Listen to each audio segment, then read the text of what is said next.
자, 안녕하세요, 여러분. 여러분들의 소방 영어 해설을 맡은 장서영입니다. 일단 우선 먼저 모든 수험생 여러분들께 4월 7일 날 시행됐던 소방 시험을 보시느라 너무너무 고생했었다는 말씀 꼭 반드시 전해드리고 싶고요.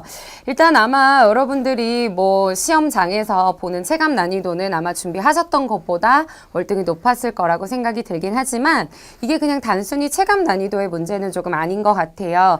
작년 시험부터 시작해서 올해도 좀 유독 많이 어려워졌고, 그리고 여러분들이 이제 준비하는 시험이 비록 소방 영어긴 하지만 조금 굉장히 다양한 유형의 또는 다양한 내용의 그런 지문들이 많이 출제됐었기 때문에 아마 실제 체감하는 게 좀 더 많이 어려워졌다고 생각이 들지 않았나 싶어요. 그래서 여러분들이 일단 1년에 한 번밖에 없는 시험이고, 그래서 좀 더 또 이제 시험이 공개가 되지 않는 시험이다 보니까 과연 어떤 방향으로 해야 되는지 참 많이 갈피를 잡고 있지 못하는 것 같아서 여러분들의 그런 이제 길잡이가 좀 되고자 시험을 잘 복원을 했고, 그리고 이제 같이 해설을 조금 더 해보면서 앞으로 남은 시험을 또 어떻게 준비를 해야 될지 그 방향에 대해서, 난이도에 대해서 좀 더 얘기를 해보도록 할게요. 그래서 일단은 여러분들을 위해서 문제를 좀 복원을 했고요.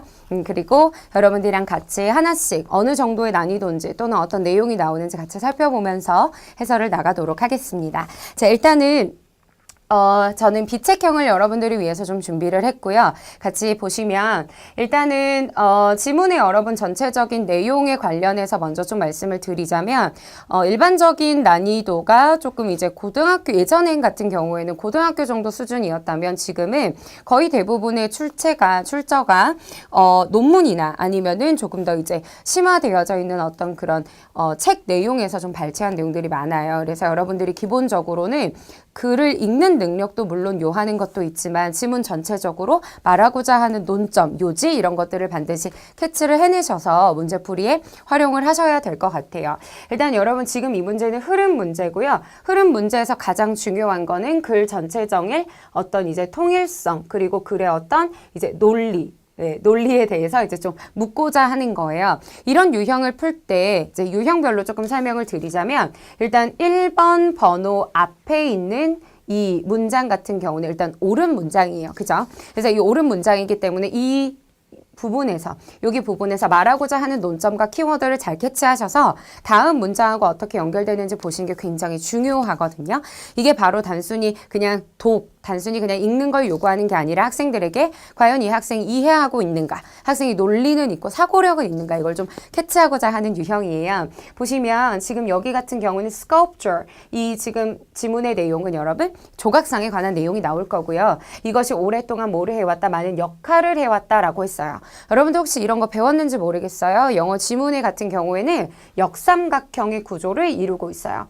이 역삼각형의 구조가 과연 무엇이냐면 자, 여기서 보여드리도록 할게요. 자, 영어 지문의 가장 큰 특징 중에 하나는 바로 앞에가 general idea라고 해서 포괄적인 내용을 먼저 담고, 그 다음에 지문에 갈수록 점점 더 구체적인 내용, specific idea, 구체적인 내용들에 대해서 기술을 하게 되어 있다라고 하는 점이에요. 무슨 얘기냐면 앞에서 many roles, 많은 역할들이 있다 했어요. 우리가 이걸 들으면 무슨 내용이 나올지 잘 모르죠. 그죠? 그래서 이제 어떤 역할들이 있는지 조금 더 구체적이고 정확하게 뒤에서 구체적으로 언급이 되게 되어 있어요. 그럼 이제 여러분들이 그러면 이제 앞으로는 조각상의 역할들에 대한 내용이 쭉 이어져서 나오겠다. 이걸 이제 캐치하시면 돼요.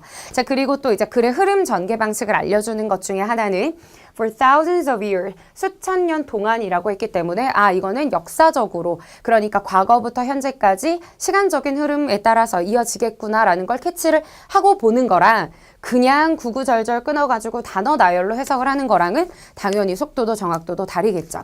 자, 일단은 여기서 우리 역할에 여러분 집중했고요. 초기, 그죠? 과거였기 때문에 초기의 조각상은 아마도 뭐 하도록 일단은 사냥꾼들에게 어떤 초인적인 힘을 제공해주는 역할이 나와요. 그죠? 그래서 이제 역할을 요렇게 연결시키면 돼요. 이제 이것들을 계속 이렇게 차례대로 화살표를 그려 내려가면서 보시면 되거든요. 자, 문맹의 새벽이라고 하니까 독해가 안 되는 거죠. 여러분, 너는 새벽이라는 단어는 맞지만 의역을 해야지 조금 더 유두리 있게 독해가 잘 되거든요. 새벽녘, 동트는 새벽녘, 뭐예요 여러분? 하루의 맨 시작이죠. 그죠? 그래서 civilization의 가장 시작 단계에서는 statue가 뭐 하는데 used to 사용되었다 이거죠. 뭐뭐 하기 위해서 사용되었다 이거예요. 자, 여러분들이 또 독해를 못하는 가장 중요한 요인 중에 하나는 선생님들이 너무 뭐만 알려줘요? 시험에 나오는 포인트들만 알려줘요. 자, be used to ing는 얘들아 뭐뭐 하는데 익숙하다야. 이거만 맨날 외우고 있다 보니까 be used to만 나오면 아 저건 익숙하다야. 이렇게 해석하거든요. 여러분 be used는 이게 수동태예요. 뭐뭐 하기 위해 일단 사용된다. 수동태. 거기다가 투부정사 붙여가지고 뭐뭐 하기 위해서예요. 그러면 지금 우리가 여기서는 갑자기 여러분 이 스태츄가 익숙하다 하면 어떻게 해요? 사람도 아니고. 그죠? 그래서 조각상이 뭐 하는데 신을 대변하는데 사용한 거예요. 지금 역할 보이세요? 화살표 내리셔야 여러분들의 글의 전개 논리가 보여요. 고대 왕들은 아마도 어디에서 하고자 하는 희망으로 이런 구조거든요. 뭐 하고자 하는 희망에서 본인 스스로를 make 오형식 사역동사죠. 그들 스스로를 뭐해? 그들 스스로 나는 불멸이 되고 싶어. 이거에 이제 희망에서 자, 뭐 하게 있냐면 had 유사성 이걸 화상이라고도 해요. 나랑 똑같이 생긴 거 화상을 조각이 새겨지도록 하게 한 거예요. 이게 무슨 말이냐? 내가 여러분 뭐 하고 싶어요? 신이 되고 싶은 거야.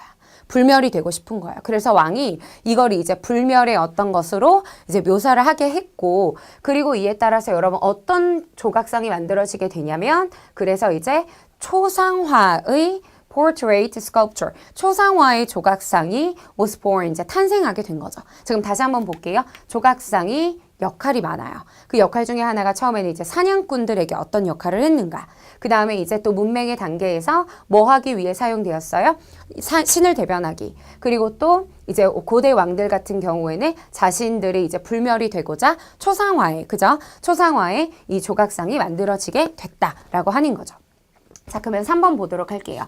여러분 지금 계속 시간의 흐름도 잘 보셔야 되는 것도 있지만, 시간의 흐름도 있어야 되겠지만, 지금 여기 보이세요? There is, 현재예요. 그죠? Western world, 서부 세계가 갑자기 나와요.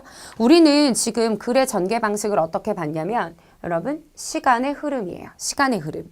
그래서 지금 보면 계속 어떤 단어 썼냐? earliest라던가, 아니면은, 뭐, 예를 들어, civilization이라던가, ancient, 시간의 흐름인데, 갑자기 장소가 뜬금없이 나오고 있어요.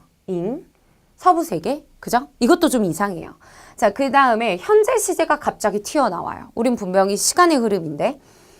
유명한 포트레이트, 초상화가 있죠? 레오나르도 다빈치 제목이 뭐라고 하는 제목이에요? 모나리자라고 하는 제목이요. 좀 뭔가 이상한 것 같아요. 그죠? 자, 그리스인들은 만들었어요. 조각상을 만들었다. 뭐 하는 조각상이에요? 관계대명사죠? 묘사하는 조각상이에요. 완벽하게 형성되어진 인간을 여기 지금 보면 여러분 또 조각상의 얘기지, 여기는 뭐예요? 초상화의 얘기예요. 다시 이거는 그림에 관한 얘기고요. 우리가 지금 주된 키워드는 초상화 그리고 시간의 흐름이 제일 중요하단 말이에요. 자, 그 다음에 4번 볼게요. 여러분 여기 시간의 흐름 나오는 거 보이시죠? 초기에 Christians, 크리스찬인들은요, decorate A with B죠. 교회를요, 뭐로 이제 장식했냐면 악인, 이거 둘 다 여러분 악인이란 단어예요. demons and devils, 둘 다 악인인데, 자, 이 악인들은 뭐를 의미하는 거냐면요, 상기시키는 것이에요. 뭘 상기시켜줘요, 여러분? presence, 존재, 악의 존재를 상기시켜주는 거죠. 그러니까 조각상이요, 예전에는 어떤 용도로 썼어요? 사냥꾼에게는 초인적인 힘, 왕들에게는 신을 대변하고 자신의 불멸의 존재. 그래서 초상화 조각상을 새겼고, 그리고 또 교회에서는 악인들을 상기시켜 주는 거예요. 누굴 위해서? For many churchgoers. 교회 goer. 가는 사람들을 위해서요. 근데 교회 가는 사람들을 위해서 조각상을 왜 새겼냐? 그들이 뭐 할 줄 몰라서 읽을 줄도 모르고 그리고 또 쓸 줄도 모르니까 그림을 통해서 저게 악인의 이미지야 라고 하는 거를 새겨준 거죠. 자, 여러분 지금 우리가 키워드 잡은 거 딱 하나였거든요. 조각상. 그죠? 그리고 역할, 시간의 흐름, 이것만 딱 캐치를 잘 하셨어도 갑자기 포트레이트만 나오죠. 물론 앞에서 포트레이트 나왔지만 주의하셔야 될 거는 포트레이트 스컬프처이라는 거. 자, 그러면 여러분 이런 유형은 이제 어떻게 대비해야 되냐? 지금 제가 본 것처럼 단순히 이거는 끊어읽기의 문제가 아니에요. 여러분들이 독해가 사실 단어만 많이 알면 아니면 구조 분석을 잘하면 독해를 잘한다고 생각하는데, 진정한 독해는 사실 전체적인 글의 흐름을 읽을 줄 알아야 되고요. 이런 유형이 여러분들이 이제 고득점으로 가게 하는 아주 대표적인 변별력을 만들어주는 유형입니다. 그래서 이런 유형들 같은 경우에는 평소에 글을 읽으실 때 화자가 말하고자 하는 논점이 어떻게 전개되고 있는가, 키워드들이 각 문장마다 어떻게 흐름상 연결되고 있는가를 잘 반드시 캐치할 수 있도록 단순히 그냥 단어 나열만 하지 않도록 유의해서 문제 풀이해 주셔야 되고요. 앞으로 수학 영어가 점점 더 어려워지고 있는 추세이기 때문에 이런 유형의 문제는 더 많이 나올 것이라 예상이 됩니다.